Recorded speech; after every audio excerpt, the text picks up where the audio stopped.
Hey everyone, and welcome to episode 21 of The Independent Agent. I'm Jordan, and my illustrious brother is sitting next to me, and my 6-year-old daughter, Addison, is staring at me from the ground because we are from my home in quarantine. With Cabo down there in the corner. Cabo, please don't chew that. Cabo's my little micro mini golden doodle. And here is my daughter, Samantha, my 9-year-old. Sammy, we talked about this. All right, babe. I need you to sit down. All right. So, everyone, because of the reality of what's going on in the world, we are going to have to deal with the distractions for this podcast. So, if that bothers you, I'm sorry. If you're a parent, then hopefully this won't bother you. Then you get it. Anyway. So we had our first person write in a request for a cocktail. So Nate, here's your shout out. Nate from he's in Mishawaka, Indiana. Okay, all right, that sounds kind of. And he works for Synergy Insurance. He reached out. He's like, dude, I've got a drink. You guys got to try. So it's kind of like a spin on an old fashioned, and what it is a whiskey or a bourbon or a rye. With, instead of the sugar, he does, so 2 parts bourbon, 1 part Grand Marnier, and then an orange peel. So that's what we're doing here. Justin, cheers. Is he going to be offended if I don't like it? He said he's an avid listener, so he's going to get it by this point. Okay, here we go. We can't cheers. All right. 6 feet.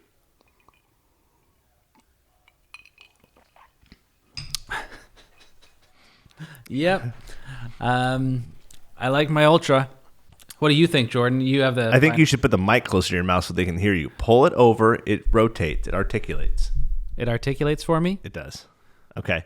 It's a little sweet for me. It's better than I thought it would be. So we're drinking it with a Weller Special Reserve bourbon. So what happened was, in this whole midst of chaos, one of our dear friends works for a restaurant group in LA, and as all the restaurant groups are out there, they're just really struggling to just kind of make things work. And so, Addison Joy, I love you, my sweetheart. I just need you to kind of hang out there, okay?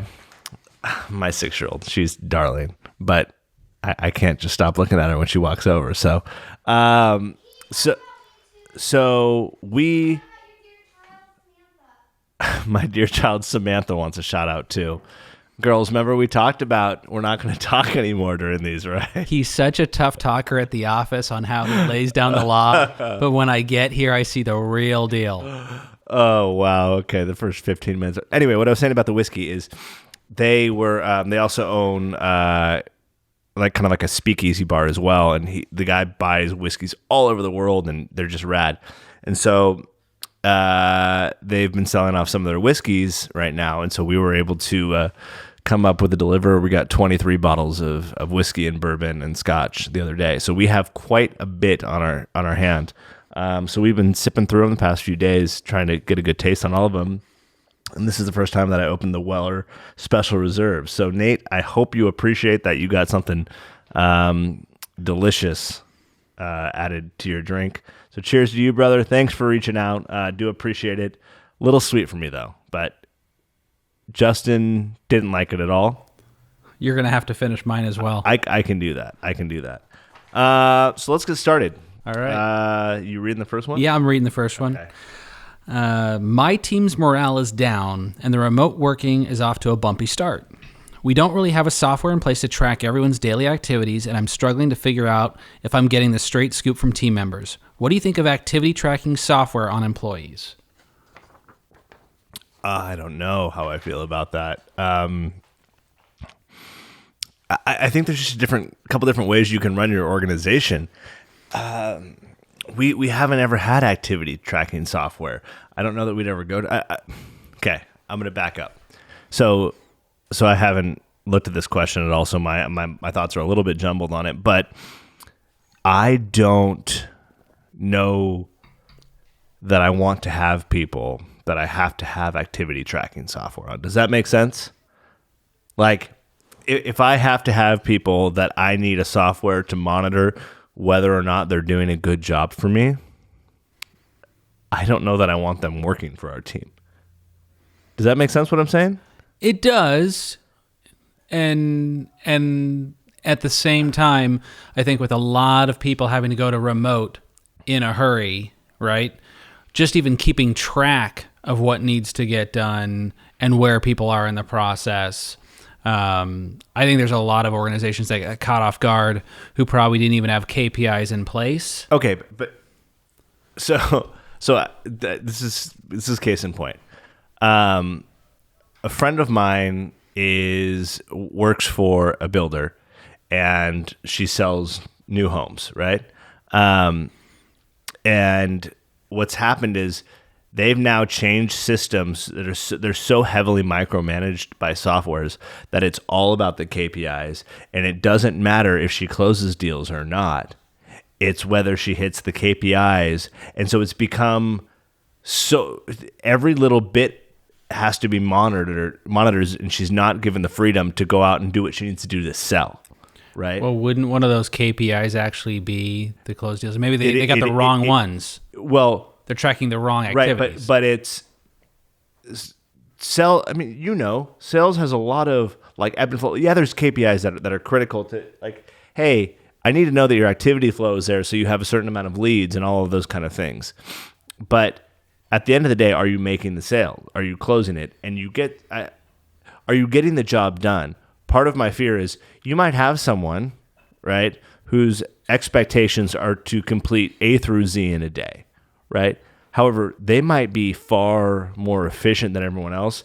And so you do these activity tracking and you see that they've been on Facebook for an hour and a half.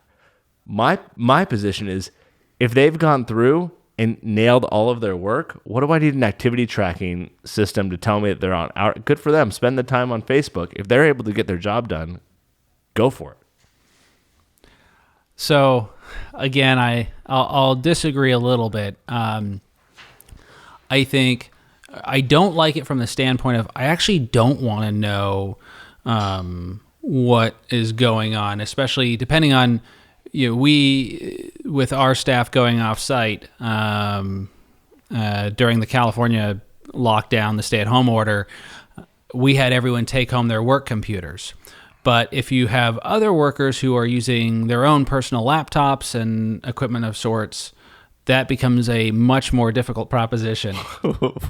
I was wondering who was coming over towards me at the moment. My hot wife was coming over toward you. Well, everyone wants to take a peek. What? Hey, I've got a what great. does that mean? I've got a great shirt on. My goodness, you're reading it the wrong way. We have derailed, people. I brought great shirts for today. Casual recording in home, and of course you take it there. As head of HR, I'm offended. Wow. Wow. Oh, right. So I don't want to know everything that they have going on, especially if it's their personal computer. The other challenge that everybody else has is they've now got kids at home with them. And there is a decent portion of the population that has been instructed to do remote learning that doesn't have, like, they don't have enough computers for their kids, right? They may have one.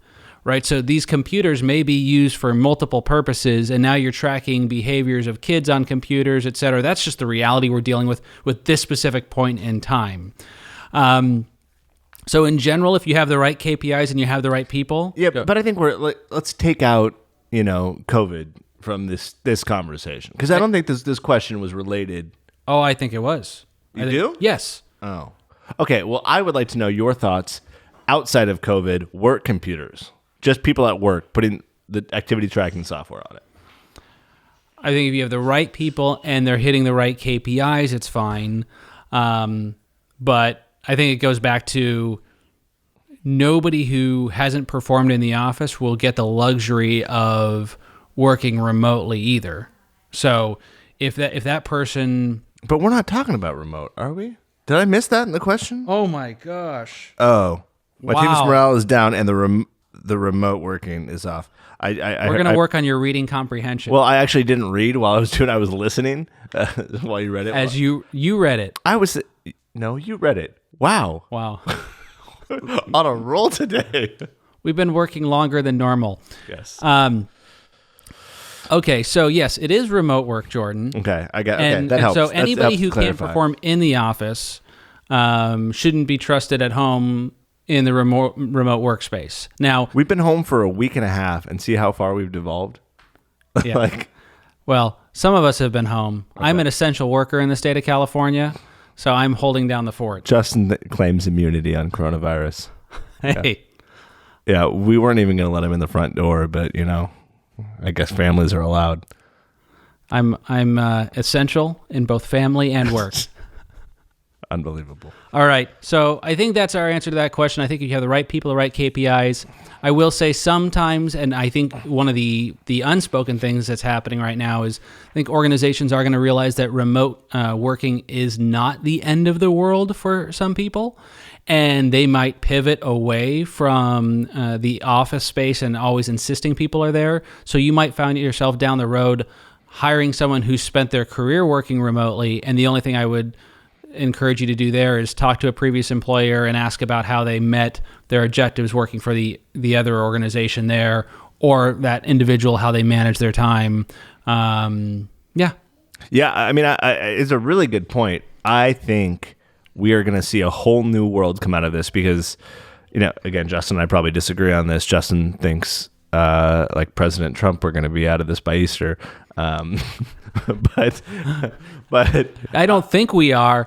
I want us to be. I think everyone wants us to be. I am very concerned about the economic impact of unemployment and what's going to happen. And there's significant data on what happens when there's an economic downturn that happens to mental health, disease, healthcare in general. So there's another component to that I'm concerned about. I get it is what it is, but right. Yeah. I mean, I think all the working parents want their children to go back to the glorious teachers out there that take care of them all the time, and we can go back to our offices and all of those things. I don't think anyone disputes that. I just don't know that it's realistic by April 12th. Yeah, I think we're recording this, by the way, on March 26th. Yeah. Is that today? Yeah. Mm-hmm. So, who knows? Maybe when you're listening to this, maybe you're a couple weeks behind. You're like, hey, yeah, Trump was right.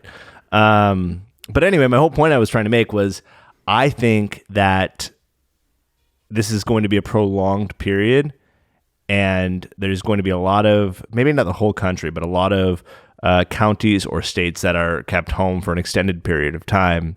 And people are going to realize that this whole work from home thing maybe becomes a reality in a lot of offices where it wouldn't have already. I'm glad we didn't buy our building. I'm glad we didn't buy our building. I'm not glad that we're in a 6-year lease on that building. I am, because I get to have it my way for another 5 years. No, I like going in the office, so I think it's a better work environment. But I just think, so maybe it's different in other states, but in Southern California, the expense on rent is just out of control. And so if we could pocket that or give that to employees toward raises, et cetera, it just makes a lot of sense. Or pocket that. See, he's the greedy one. See, I'm the generous one, the kind one, the benevolent one. Question 2. Prospecting has become even more difficult with the coronavirus situation. What actions do you recommend for a producer to take in order to overcome that? I don't think it changes a tremendous amount. For those of you who know, I'm a huge proponent of what Gary Vee espouses, which is value, value, value, value. Sorry, I just... What? You said, I'm a huge... whatever fan of Gary Vee's. I heard Gary Vee's spouse. Not one of his spouses. Wow. And this is drink 1 for you. I know. He's become a That's lightweight. That's not true. We had a beer and a half a beer. There's a lot of foam. Mine was an IPA. There's a lot of foam. Okay. Okay. So it doesn't change all that much. The you want to give value. I'll give an example with my attorney, but you could be the person forwarding this information on. So for us, when the stay-at-home order came out overnight, and actually we were filming for our training company, and I was in a studio. I didn't have access to cell service at the time. I come out of the meeting, my phone's blowing up. By the time I get back to the office, people are packing up their computers and heading home.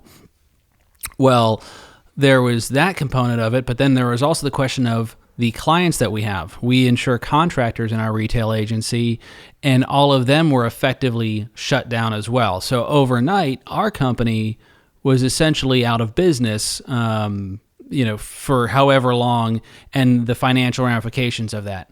So I immediately fire off an email to my attorney, and she's reviewing things.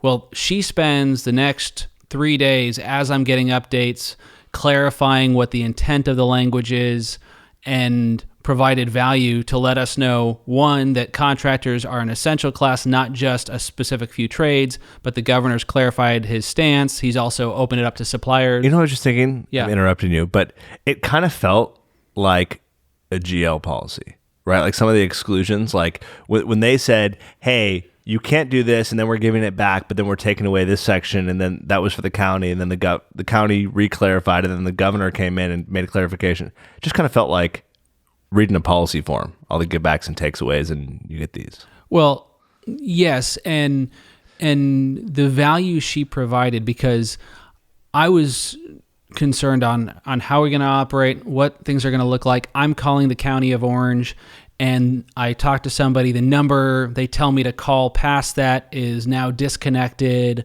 and I couldn't get a straight answer. And what ultimately the governor's order said was, we're going to defer to each individual county. So depending on what county in the state of California, and we're pretty big, the rules for contractors and essential workers changed.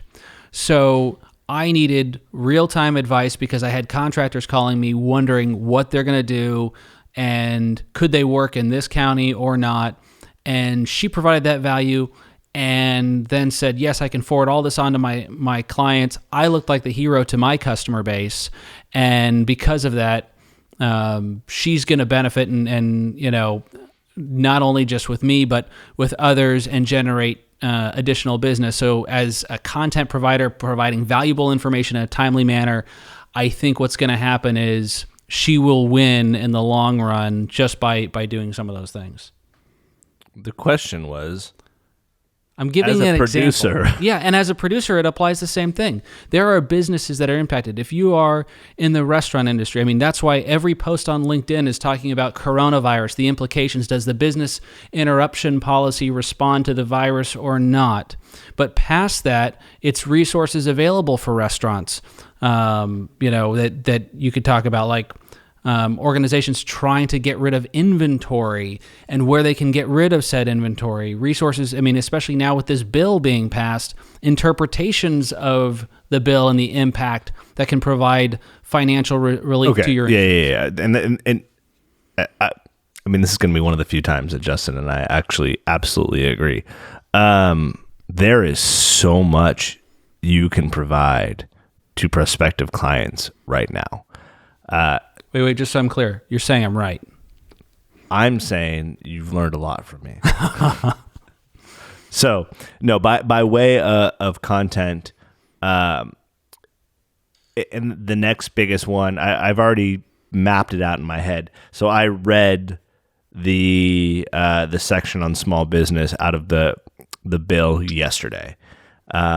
And I am going to be putting together something for our clients and for our agencies for Total CSR as well about, I mean, I'll just give you the real short of it here. This is not legal advice. This is just how I read it.